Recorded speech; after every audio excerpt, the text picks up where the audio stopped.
How to load a boat. Back your trailer straight into the water, allowing 3 to 4 inches of water above the fenders. This will vary based on how steep the launch is. Slowly pulse the throttle of the boat, allowing you to make steering adjustments, and center the boat in between the bunks. Allow the bunks to catch the boat and center it on the trailer. Once centered, apply some throttle and move the bow eye up to the roller on the trailer.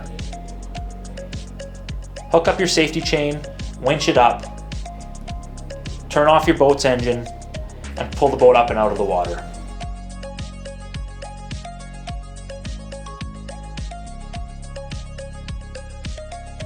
Once out of the water, be sure to hook up your transom straps and remove all hull plugs.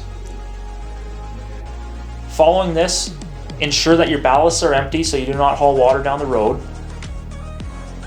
Turn your battery switch to the off position, and you're ready to head down the highway.